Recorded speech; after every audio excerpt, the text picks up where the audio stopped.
11. Constance. The next day was bright and cheerful, almost too bright and cheerful. Possibly it has less to do with the sun sparkling on the water and more to do with Molly's general level of exhausting excitement. "Tell us everything." She was squeezing my hand so tight I thought she might pull it right off. Suddenly she released it too quickly, humbled for her handkerchief in her pocketbook, and sneezed painfully. She was determined not to have a cold, even though the cold was not determined not to have her. Lily was walking quickly ahead of us, almost purposefully, showing she doesn't care, though I didn't know why. We both know she did.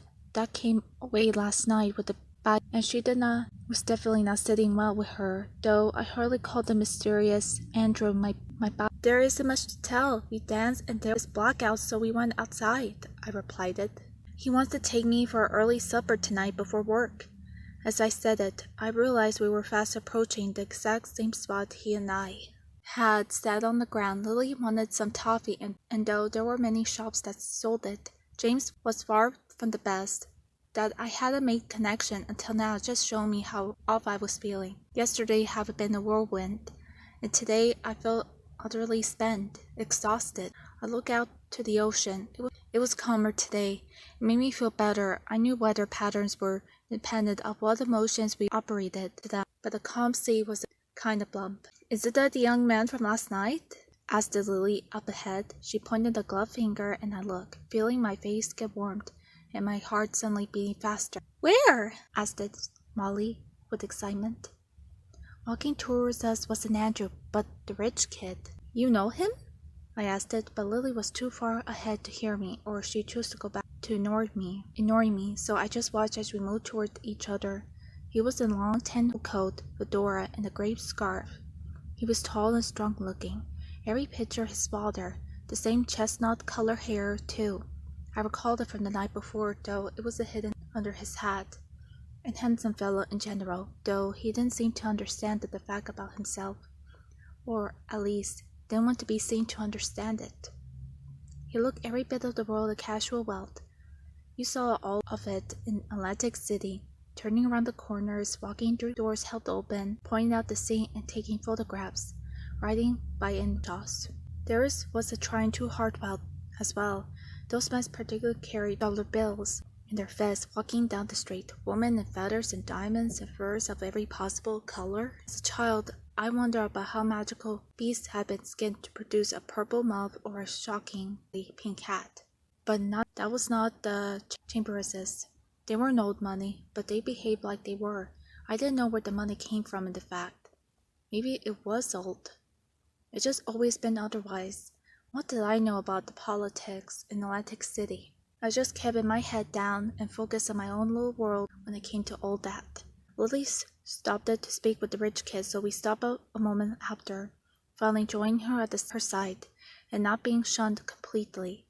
She had turned on the charm and watched in my casual awe. Lily was a good kid deep down, but she was the baby of the family and had spent her whole 16 years of life working hard to be noticed, at the expense of anyone and everyone. It was frustrating sometimes, but in moments like these, when she radiated pure energy, when her smile could fill a full city block, she was so fun to watch. What the two of them were chatting about, I hadn't any idea. I was lost in my imagination of my little sis, when suddenly all eyes were on me. "Constance, come over here," said Lily with her leering, friendly voice. I glanced at Molly, who gave me a knowing smile, and I laughed.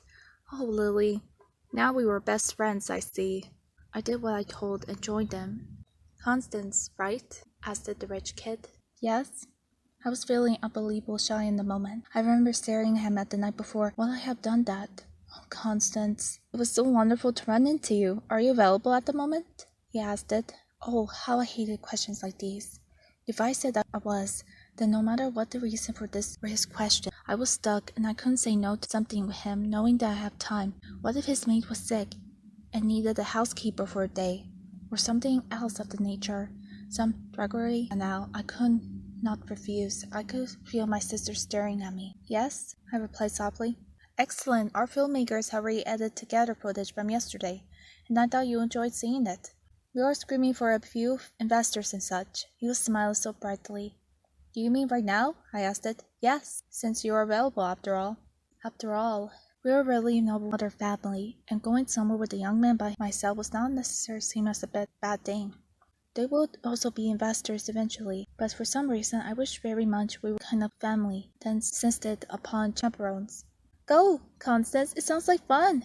If I wasn't under the weather, I'll join you, replied Molly. Ah, your diving sister. Yes, said Molly with a smile. The original. I'm so glad to have run into you, said the rich kid. You're all welcome, of course. No, said Lily with her directed way. I have plans.